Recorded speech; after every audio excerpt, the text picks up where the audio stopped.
Hello, everyone. Hello, hello. Welcome to this week's IBSI Forum on Israel, Africa, and Black America. um, I'm your host, Joshua Washington.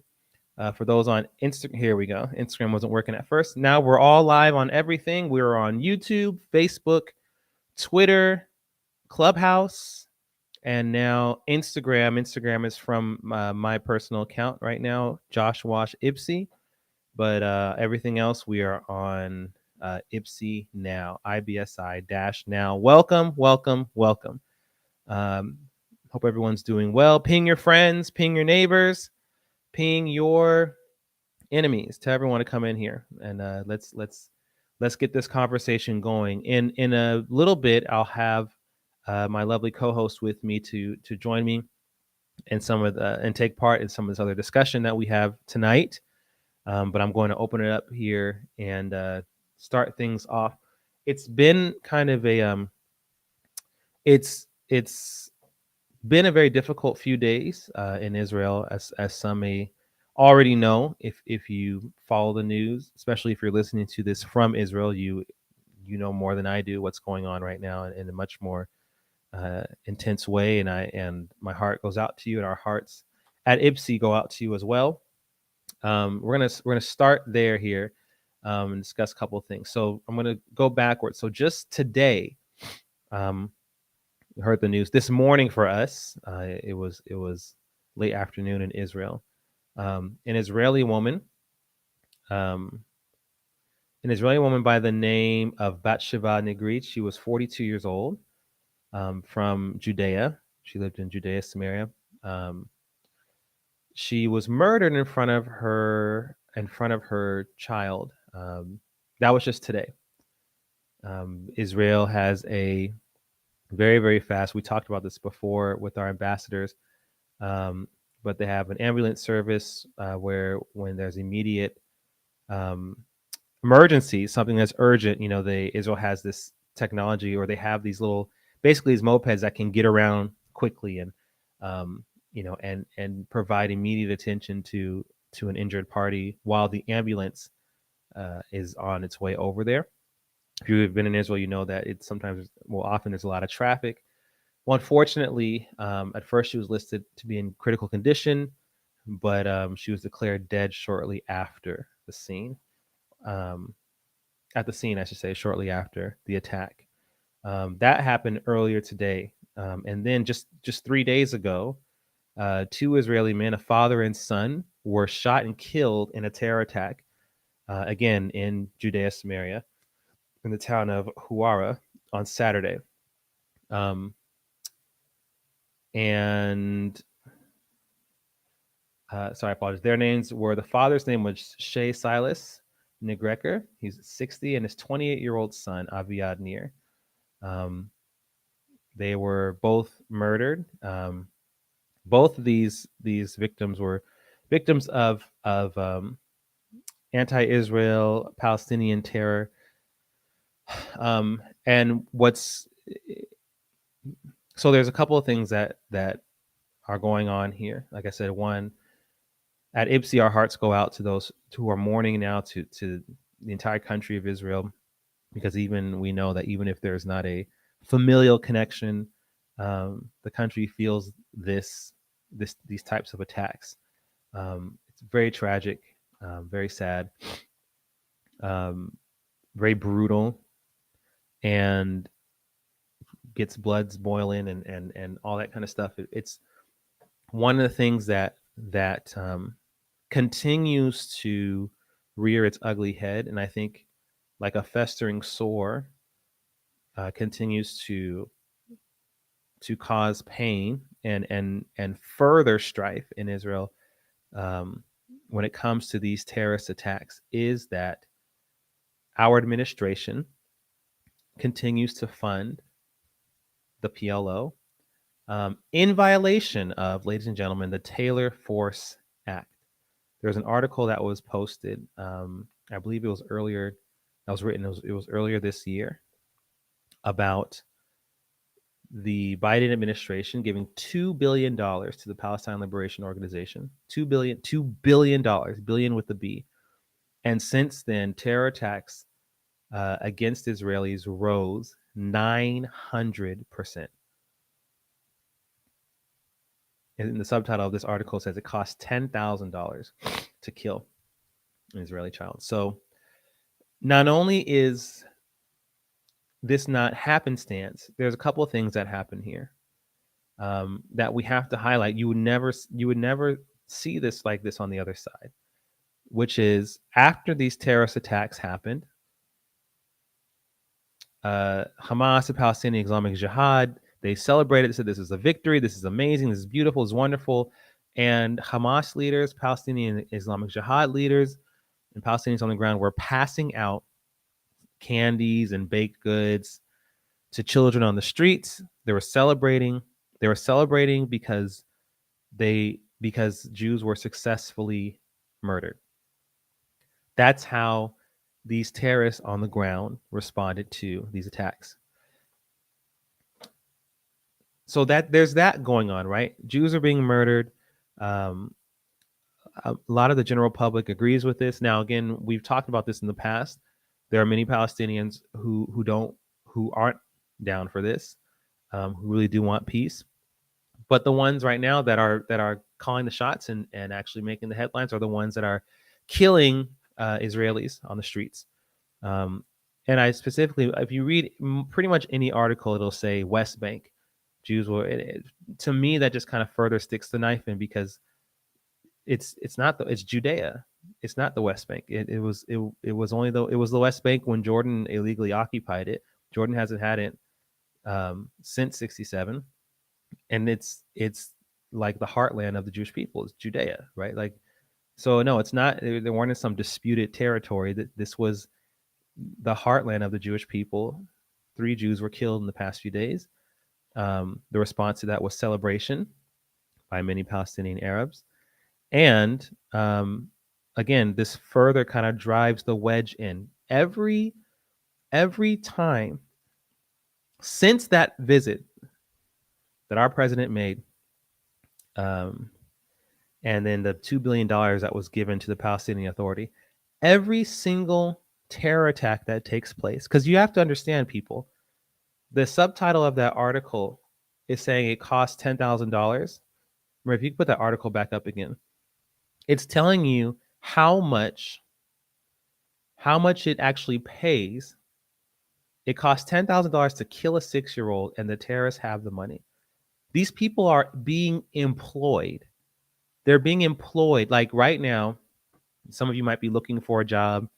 Some of you might be out there trying to see if you can get some part-time work, maybe drive a truck at Amazon, something, right? Maybe you have a full-time job, but in this economy, it's just not enough.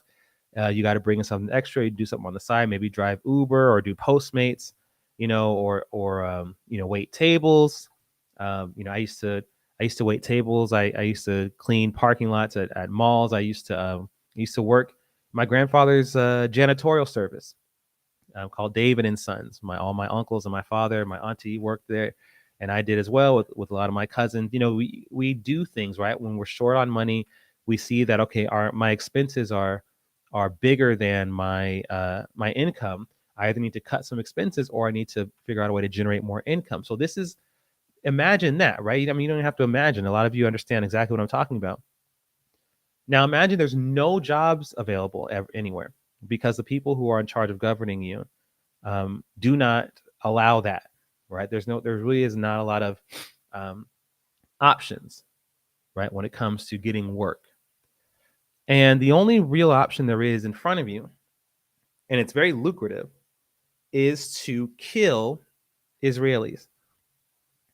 And not only is that lucrative, but it's perpetual, meaning there are large sums of money, $8,000 to $10,000, that is given to a terrorist per month for like $6,000 to $8,000 for killing a Jew, and more per month if they commit suicide while doing it. Meaning, if I was a terrorist and I was being paid to murder Israelis and I blew myself up in a town square and killed 4 or 5 Israelis, my family would get a certain amount of thousands of dollars per month for forever.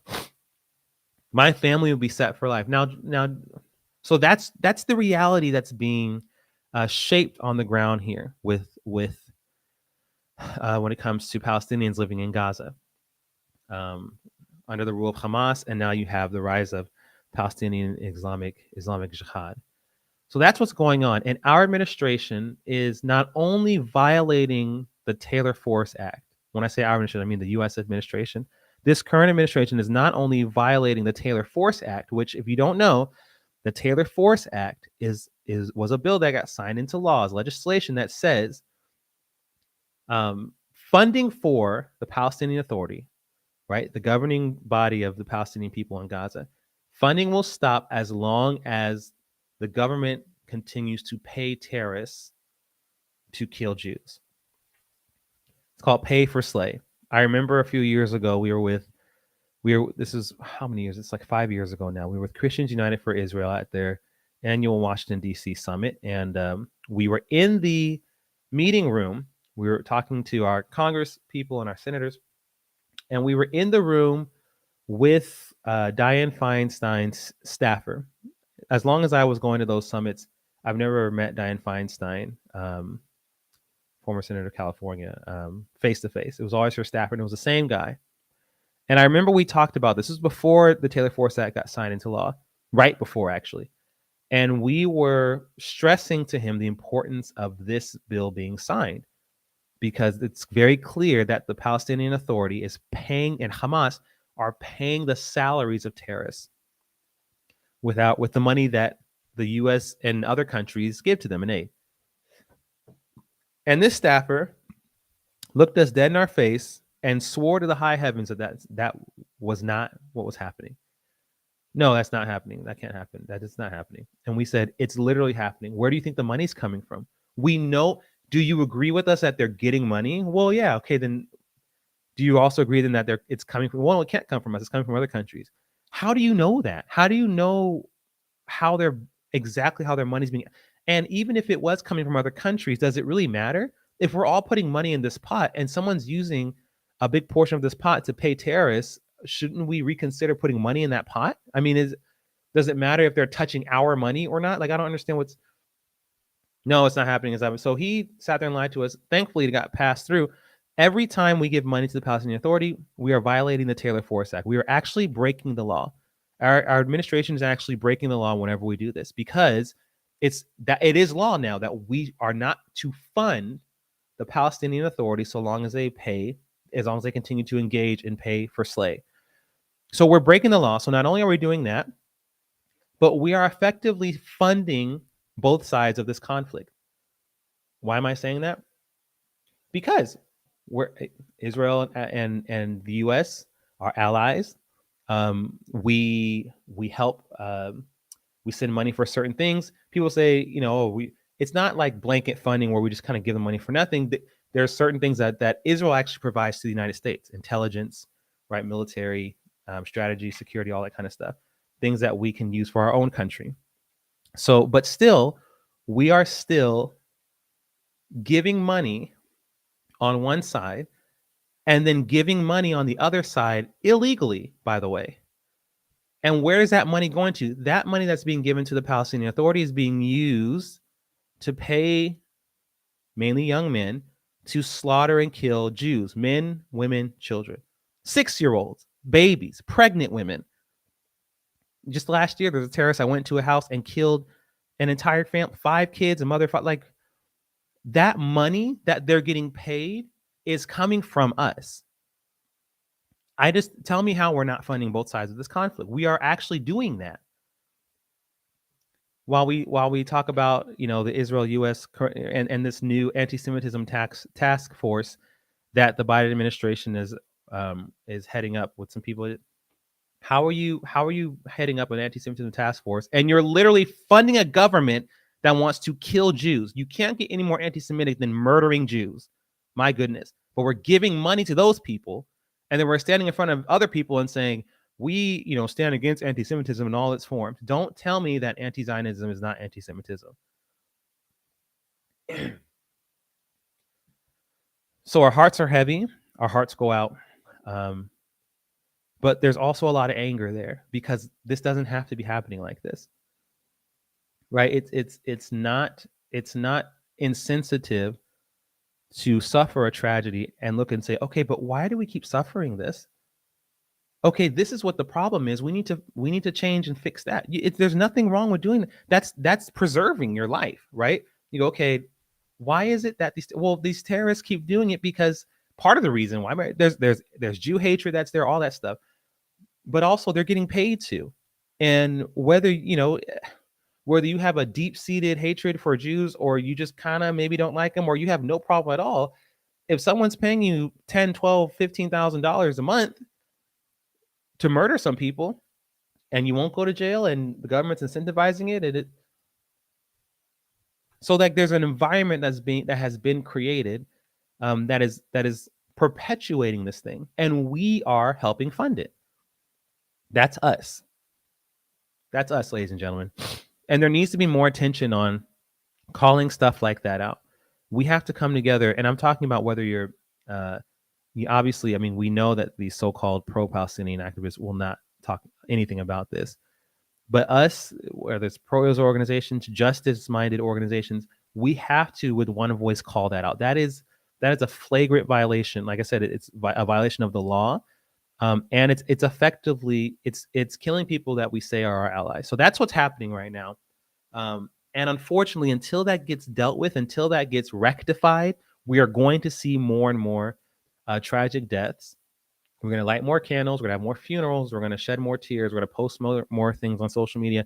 But nothing's really going to change. As long as we keep funding the PLO, this will continue to happen. So that's what's happening. That's what's been happening the past few days, ladies and gentlemen.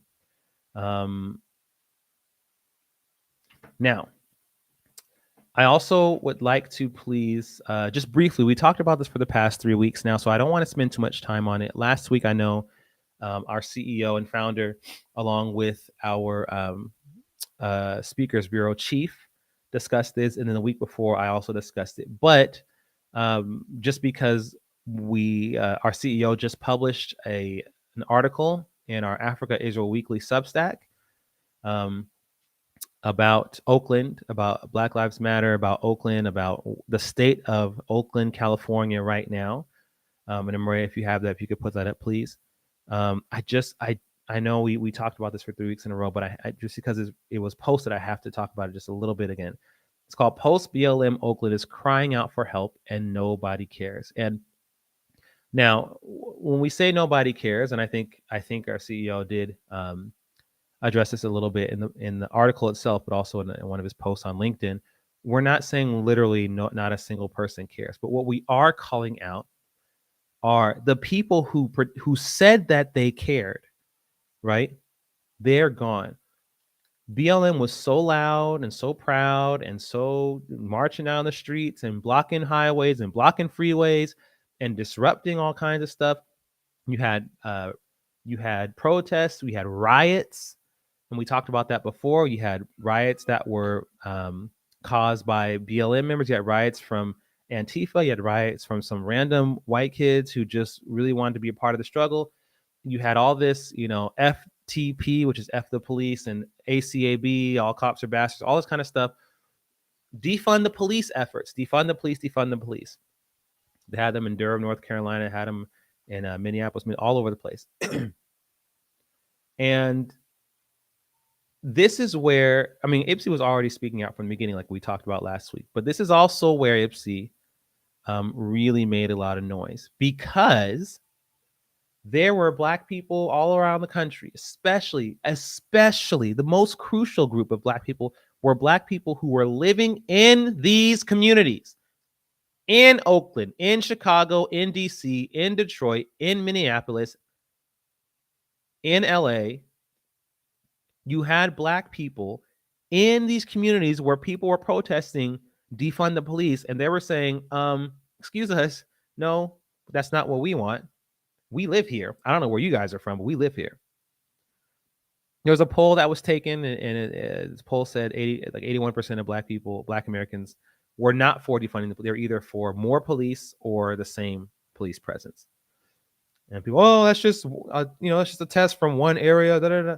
I can see if you are any way in touch with the community across the country. We have the privilege of working with many people, Black, white, Jewish, all around the country.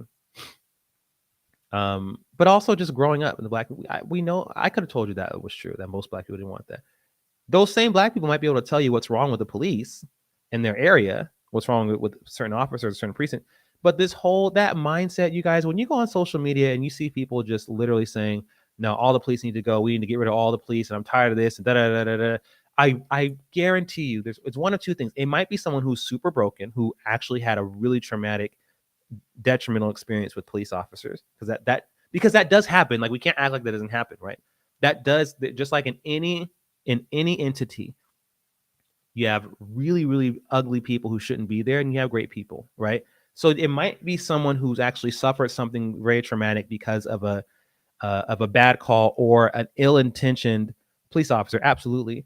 But for the most part, when you see on social media, those people are not from those communities. I promise you. Or if they are, they're a little bit more removed. They're in a safer place.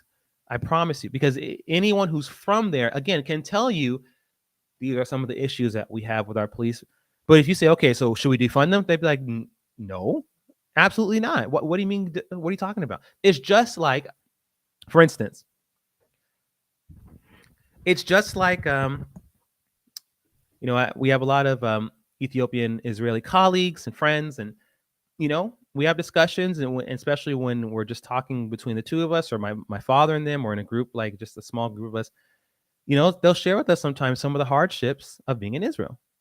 Just like in like I tell people, Israel is a country like any other country. Israel is a very, very incredible country, and what it's just its existence, right, is a miracle. But Israel is a country with people. In any country, in a house, there's 4 of us in my house. It's me and my wife, and I have a 4-year-old and a 2-year-old, both boys. In that house, we have issues sometimes. In that house, there's strife. In that house, there can be discord. In that house, especially our sons now at this age, they go at each other all the time. So in a house of 4, if peace can't be kept 24/7 in a house of 4, what makes you think in a country full of 10 million, 15 million, a billion people, peace? So anyway, so we talk with our colleagues and friends, and they share with us sometimes some of the hardships of being in Israel.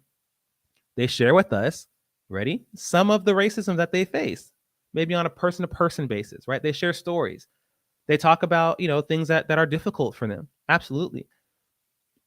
The difference, though, between them and the ones that want to see Israel destroyed is that they still love their country.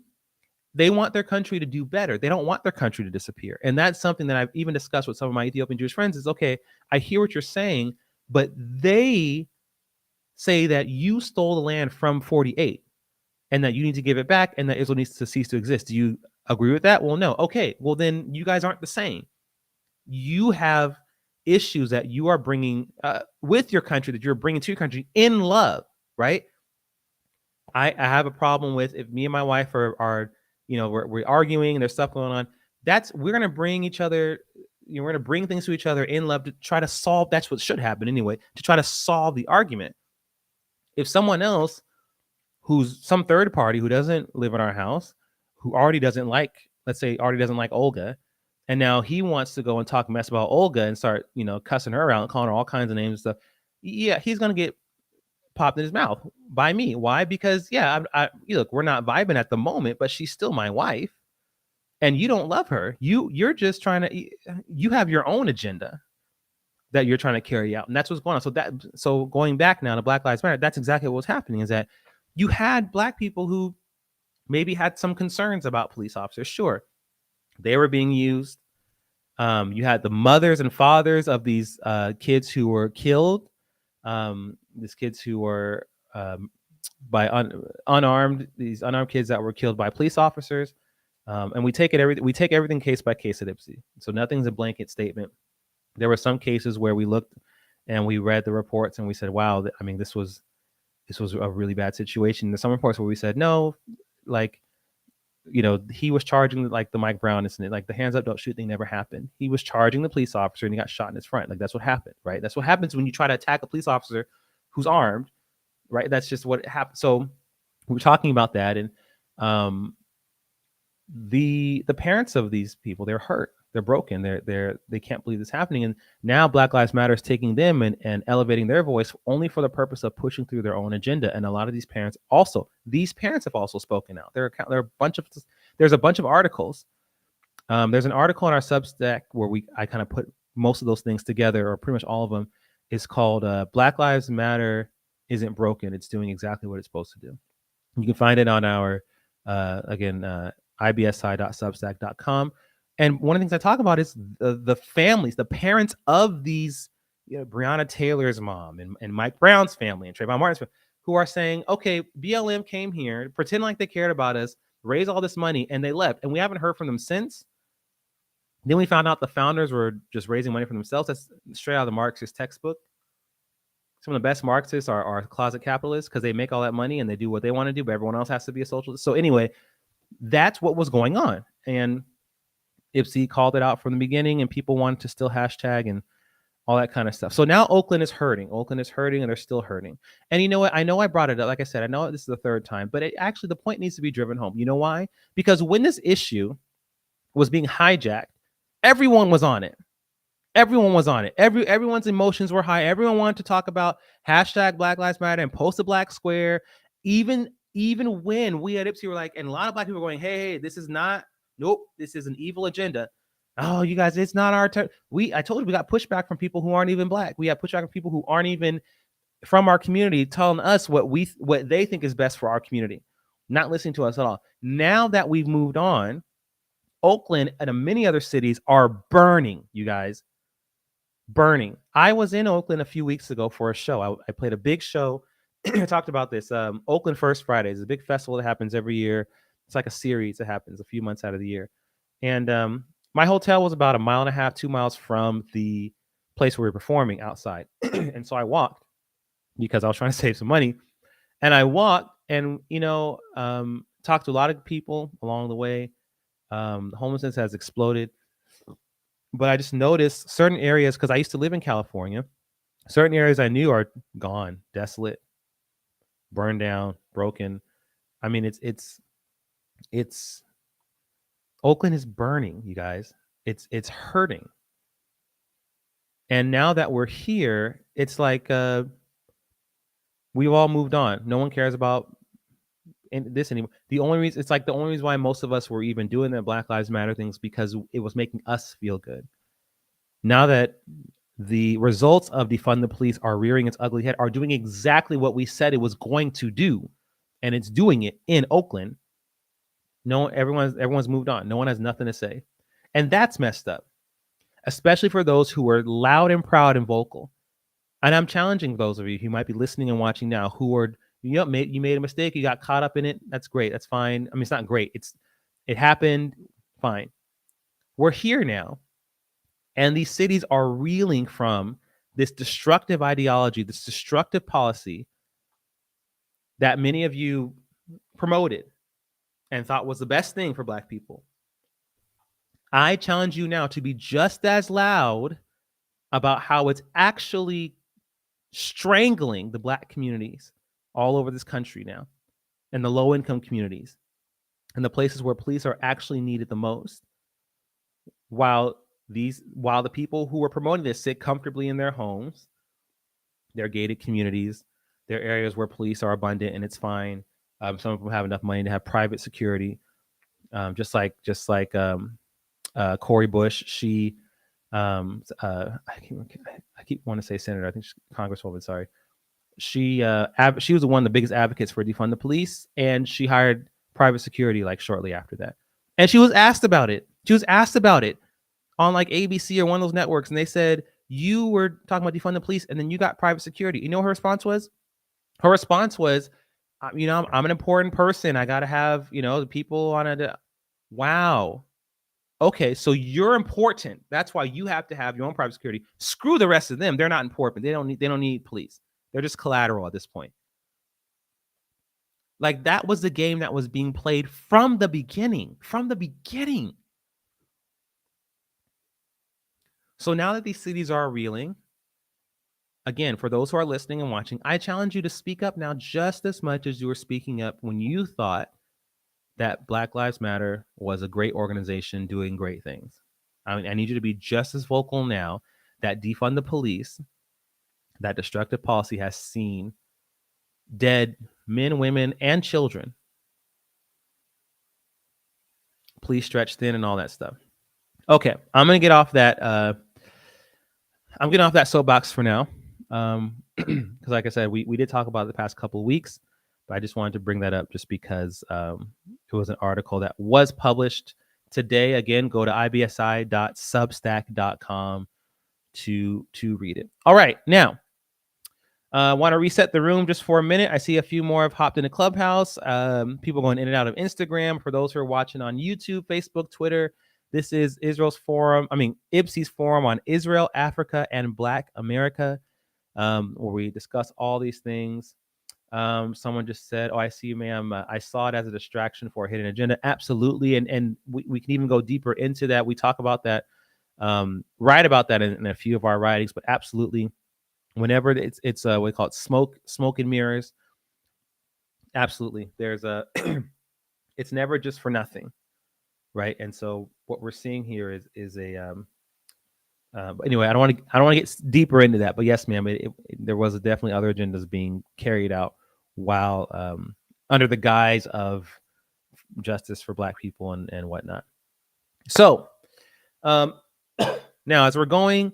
Again, my name is Joshua Washington, Executive Director of the Institute for Black Solidarity with Israel. If you have any questions or comments, definitely feel free to post, comment. I can see them here. And in a few moments, we'll have our lovely co-host, my lovely wife, Olga Washington, our Speakers Bureau Chief. And we're going to discuss something I think that is very, very, very pivotal for the Africa-Israel Alliance, very pivotal to just power in general, superpowers, and how that's shifting, power shifting to the east. We're going to talk about that a little bit. What is really going on? And how important is it? How should we be paying attention to that? So we're going to talk about that in just a moment. Before we do, just a little brief commercial break. Just want to let you all know that IPSI is planning some really amazing events in 2024. It's a series of events called Africa and Israel, Looking Back and Moving Forward. Be on the lookout for that. Stay tuned.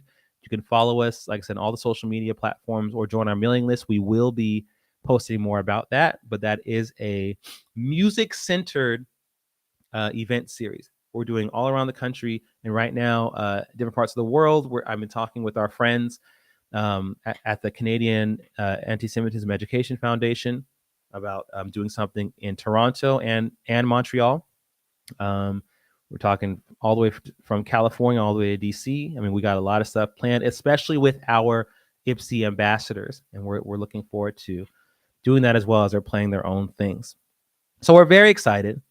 In the midst of all that's going on, our job from the beginning when IPSI was first founded was to educate. That was the beginning. And then as we grew, educate and advocate, right? Education and advocacy and community engagement now is a huge piece to what we're doing. And our role here is just we have to, we sound the alarm, we make noise, and we equip the next generation. We affect our culture and speak the truth as best as we can. As loudly as we can, and as strategic as we can. So please, if you would like to continue or to support us in what we're doing, go to ibsi.org and donate. Become a legacy builder, and give. You can give as little as like $20 a month. If you could do more, definitely do more. But every legacy builder donation is a huge help to IPSI, and helps us and enables us to do the things that we do at a high level. All right. So again, we're gonna have a brief discussion with Olga in just a moment about what is going on in the world, what is going on outside of the U.S. things are shifting. What's shifting? How is it shifting? What's going on? All right, just 1 second, everyone.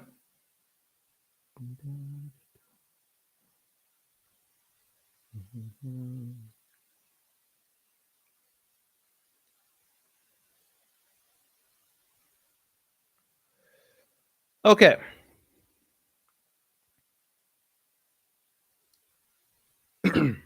Now, as Olga is about to get on here, I'm going to go ahead and just kick this off here.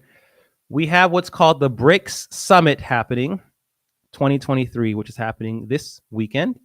And it's taking place in South Africa. BRICS stands for Brazil, Russia, India, China, South Africa. When Olga hops on, and she'll be on just a moment, I'll ask her what that is, what it means. Their summit is coming up. There's a lot of things that are going to be discussed. BRICS makes up a huge percentage of a very breaks a very significant percentage of the world's population and the world's economy. What does it mean that these countries are banding together? And what does this summit mean for the balance of power in the world? Right? Are we now living in a time where we're seeing power shifting? So I'm going to have Olga hop on. There she is. Hello, Good evening. how are you? Good, thank you, sir. How are you? I'm doing well. I'm doing well. We just broached the conversation about BRICS, the BRICS summit coming up, Hmm. and what that means. What does that mean? First of all, what is the summit? What is being discussed at the summit? Why is this summit happening? What's going on? Is it a reaction to something, or is it just a new initiative? What's going on with this BRICS summit? Oh, you're asking me, or have I'm you asking started you. to broach that? Yeah. All right. Well, let's first of all establish what BRICS is. BRICS is an acronym for a organization of different countries. BRICS standing for Brazil, the B, R is Russia, I is India, C is China, and S is South Africa.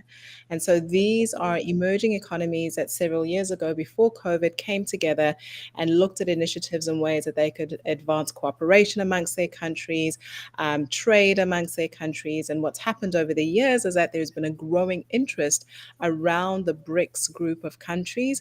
And to the extent that, if I'm not mistaken, the last time that I looked at the number, there's about 30 countries that are now knocking on the BRICS door to say, we actually want to become part of this. Think about the European movement of how there's a membership of countries, and NATO, and the G8 and the G20. So there's various types of these communities of countries across the globe.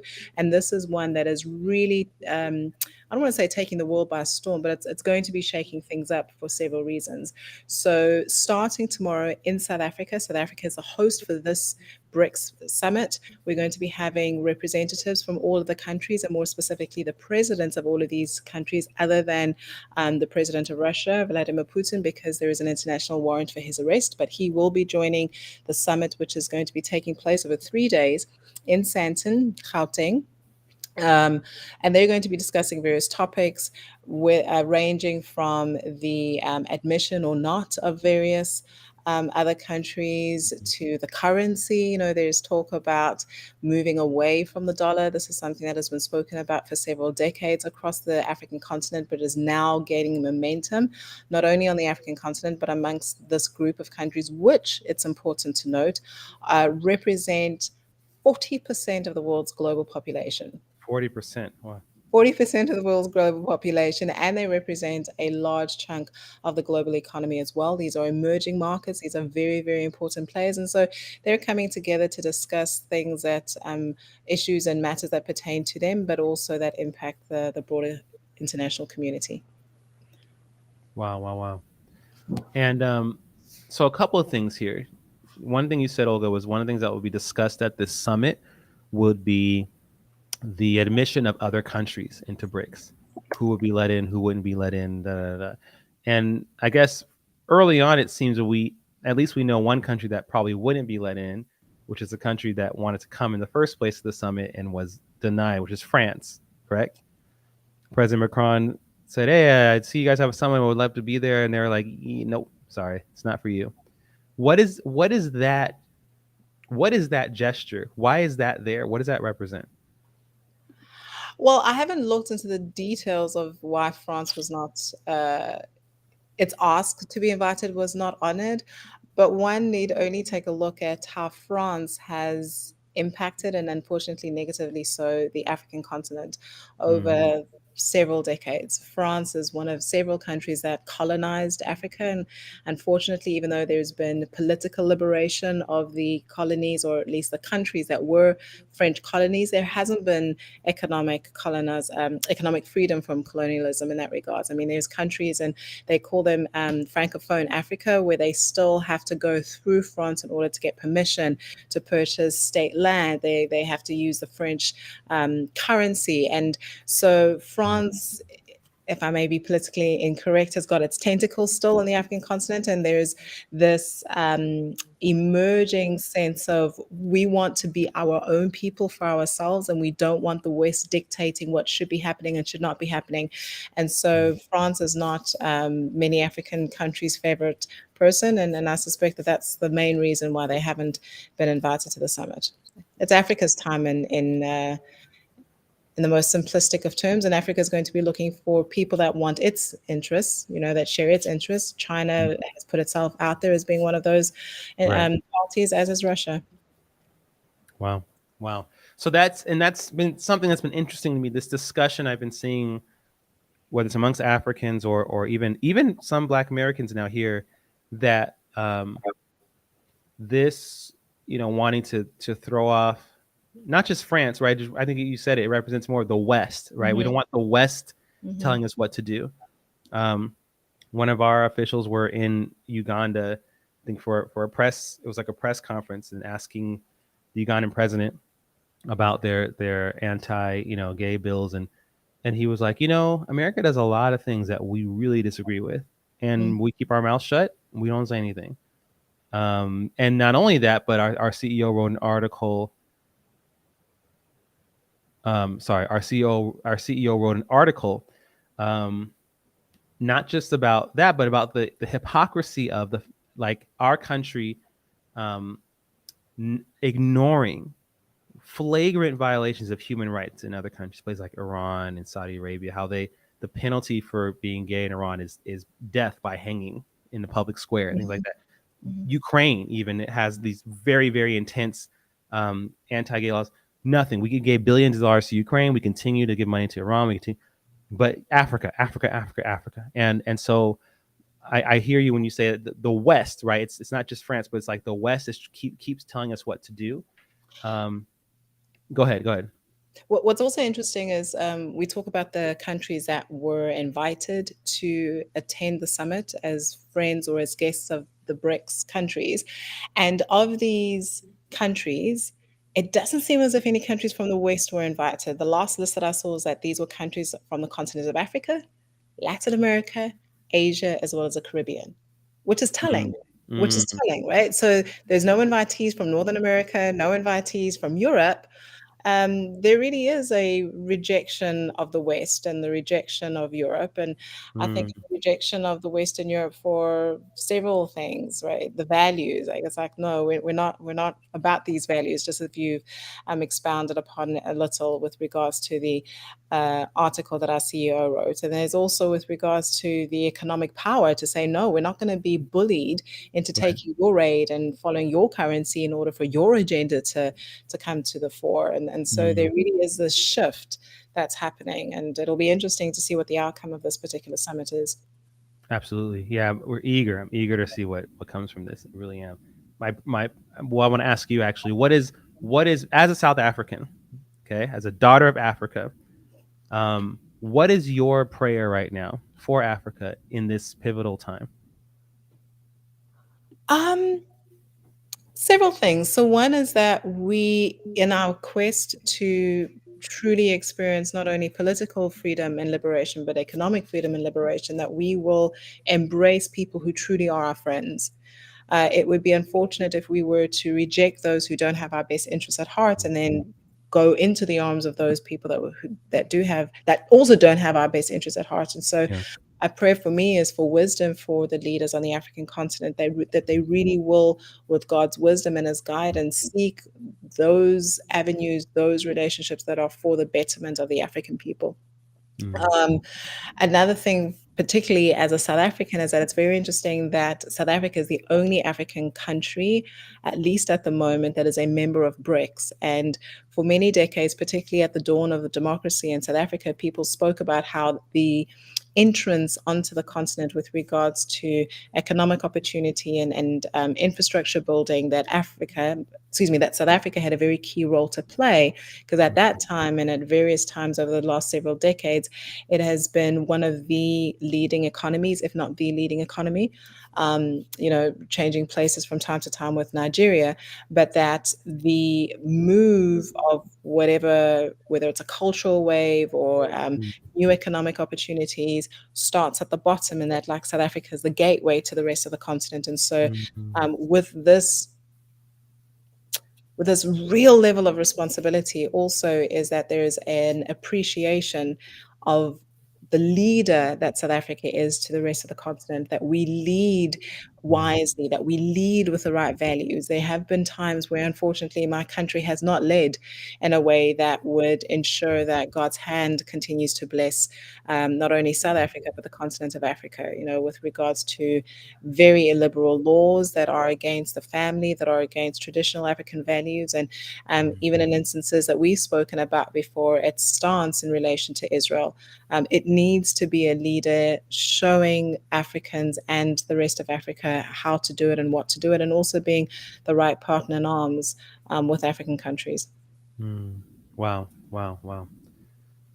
Yes, if there's one thing that is certain, I think, is that Africa really is at a turning point, at a tipping point, Mhm. and really, it's like we're at a point where it really could go a few different ways. It really can go a few different ways.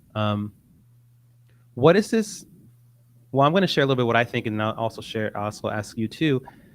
When it comes to the Africa-Israel relationship, Yeah. we see our CEO was just at an African Leadership Summit where um, leaders from all over Africa were in Jerusalem, um, and like hearing from, sharing, and connecting with Israelis, Israeli businessmen, Israeli tech people, Israeli security people. Right? It was there were so many things that were discussed, and there are so many partners on the ground. I think that have been doing this for years now in terms of just this relationship. We see it all the time, right? Israeli NGOs, Israeli businesses, even government entities working alongside African NGOs and businesses, and unfortunately, on a governmental level, sometimes we don't see that as much. We either see, in South Africa's case, the government more hostile, or we see, like when we see in the UN, a lot of African countries that don't vote,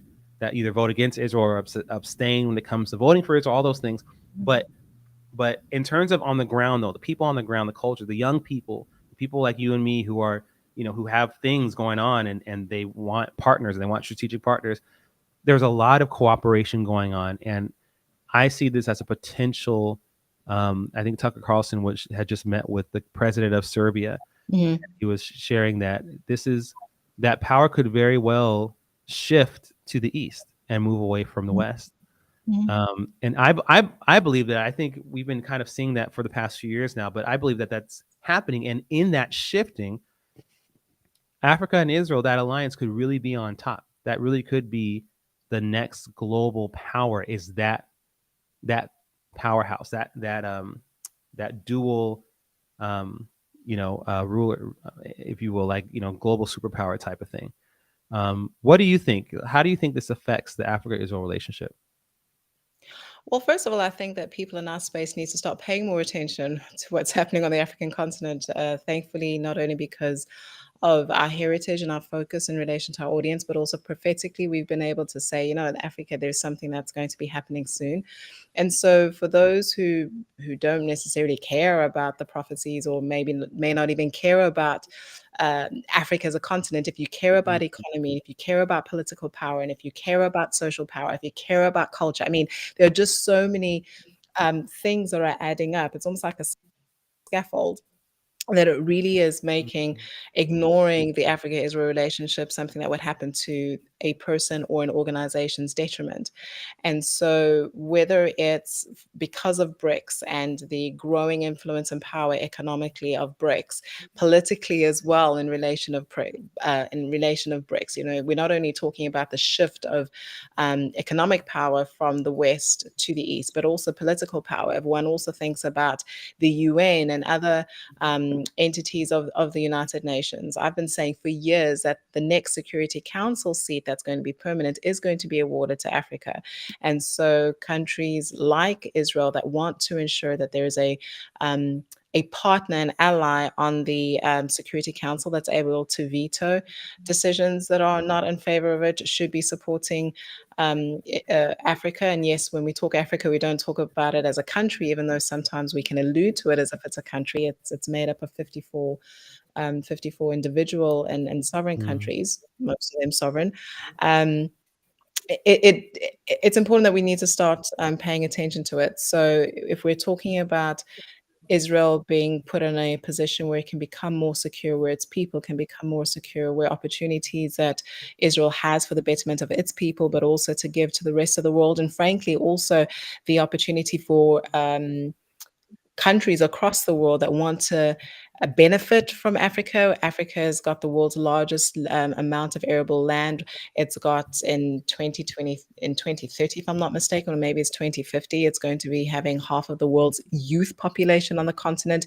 We have got riches, we've got minerals, we've got timber, fish, diamond, gold, ore. I mean, we can go on and on and on. And so other countries, if they're looking for partners with regards to investment as well as manufacturing opportunities, it makes sense to start paying attention to Africa and more specifically the Africa-Israel relationship. So Right.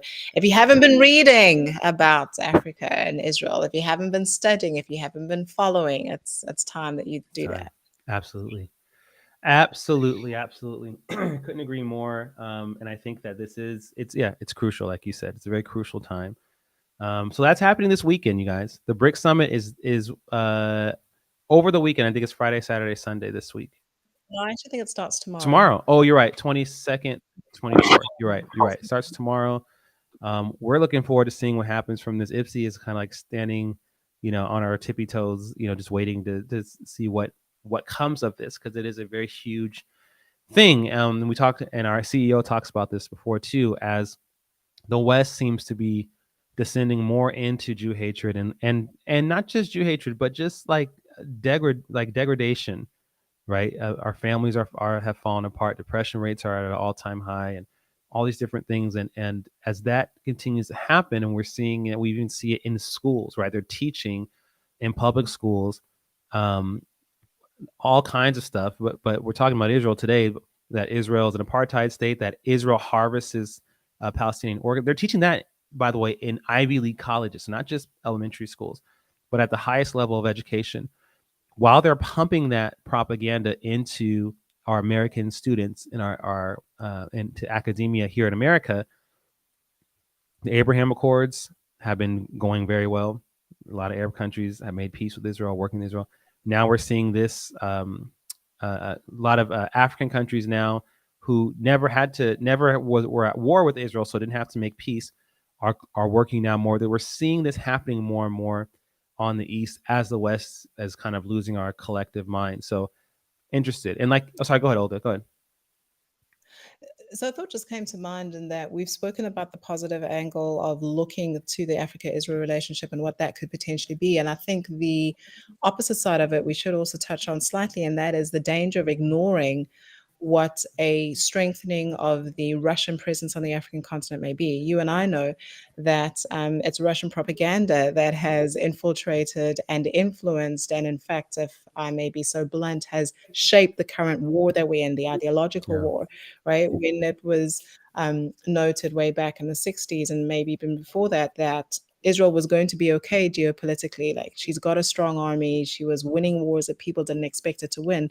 The ideological warfare with regards to racism is, Zionism is racism, and Israel is an apartheid state, and this whole notion of the oppressed versus the oppressor. This is Russia. This is Russia propaganda that's spoken into it. So now imagine the opportunity for this Russian propaganda in relation Yeah. to um, Israel and anti-Semitism thriving on a continent where, by their very, on the whole, the core of Africans, even if they don't know it, we're Mm, Zionists. Like, we're Zionists. Our stories are about Zion. Our stories in relation to Israel. There's so many things, and even in Pastor Dumisani's book, uh, Israel and the Black Church, he expands upon that. So imagine a country, or at least a continent, that is ripe with regards to its love and its appreciation for Israel, being infiltrated by Marxist propaganda that would unfortunately turn it against Israel. So I mm, think we also need to raise the flag in that regard, that it would be sad, sad, sad, and unfortunate. But thank the Lord, Ipsy's around, Daisy's around, and we're going to be working very hard to ensure that that doesn't happen. absolutely. And that's an amazing point to raise too, because and I think what you're saying, I've seen it at least. Well, I know you have too, being echoed even amongst Africa's youth, right? Especially in South Africa, that it's great that we're not, that we're starting to to be politically incorrect, to grow a pair, right? We're telling the West, you can't tell us what to do anymore, and fine, we'll Mhm, figure out our own way without your aid.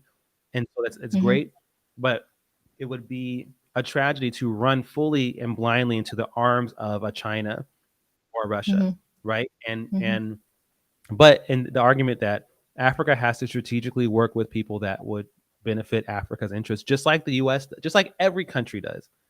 Even in a yeah, business relationship, sometimes you partner with someone business wise that personally you would never spend time with, you don't really like very much, but they have what you need business wise, and you have what they need. Okay, fine. I think I referenced mhm, this before, but it's like we watched Secret Wars, the Marvel series with Nick Fury, and it was like the last episode of the series. I think the British lady was talking to the girl character, and they were kind of enemies. And she said, "Let's work together." And the girl basically was like, "How do I know I can trust you?" She's like, "Stop. Let's just stop all that. You're gonna use me. I'm gonna use you. That's how this is gonna work." She's like, that's That's it, it. yeah, Like, I have things I need to get done. Let's not act like we're best friends. Let's not act like we're mm, buddies. No, you're gonna use me for your purposes, and I'm gonna use you for my purposes. That's how it is. And really, that's how a functioning country really functions. Is we have to work in the best interest of our country. If that means that we, in this aspect, work with this country and that country, that's our prerogative. And I think that more Africans are starting to kind of articulate that. Go ahead. and I think that's a stance that they prefer, right? Because then you know what you're dealing Yeah. with. You're not being swooned Hmm. and convinced that there's this love relationship, and meanwhile there's interests that are being pumped into you, or an agenda and narrative that is contrary to who Yep. you are and what you Yep. are.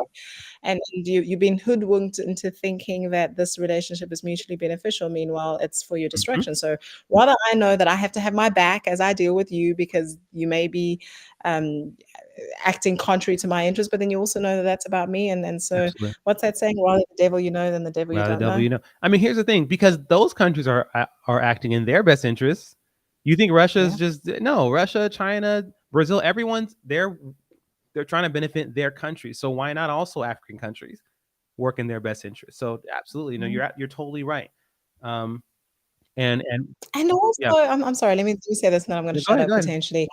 There's also like a level of respect that these countries afford African leaders, and these African countries, that they aren't afforded when they travel to the West, right? Yep.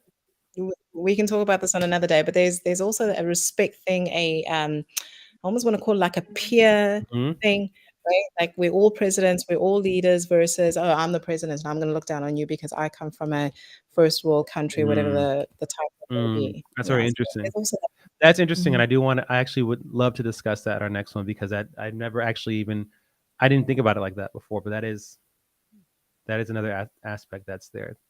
Wow. Mhm. Wow. Well, Olga, thank you very much. I appreciate you for coming in, and um, it is 9 o'clock on the East Coast. I don't know where you all are in the world, but wherever you are, I hope you've enjoyed this session. Olga, is there something that last thoughts you want to leave our listeners with? Well, thank you for your support. Ipsy wouldn't be able to do the work that it does without our friends, without our supporters. If you haven't heard about our Legacy Builders initiative, I encourage you to go onto www, what's it, Mm-hmm. ipsy.org, right? Because we're listening IBSI.org. to each Yep. we recently changed our website address and become a legacy builder. We really are not able to do what we do without financial help, without your support, and without your prayers. So thank you for giving us a platform to change the world. Yes, thank you very much. And yes, please become a legacy builder. All who are listening right now, if you're on Clubhouse, you can't see this QR code, but you can go to ibsi.org, click donate, and you can become a legacy builder. Legacy builder is just someone who gives monthly. Sometimes they're very small amounts, sometimes they're larger, whatever you can. It all helps us continue to do the work of Black and Jewish and Africa Israel solidarity. Mhm. So thank you. Tax Say again? deductible. Tax It's deductible. it's a It's tax tax deductible. deductible. We are a Yeah. 501c3 nonprofit, so all your donations are tax deductible. So please, yes, ibsi.org, become a legacy builder, help us continue this very, very crucial work. Thank you so much. You all have a good week further. It's Monday now, so as you start the rest of your week, would you have a great week? And we'll see you again next Monday, same time, same place. Good Good night. night.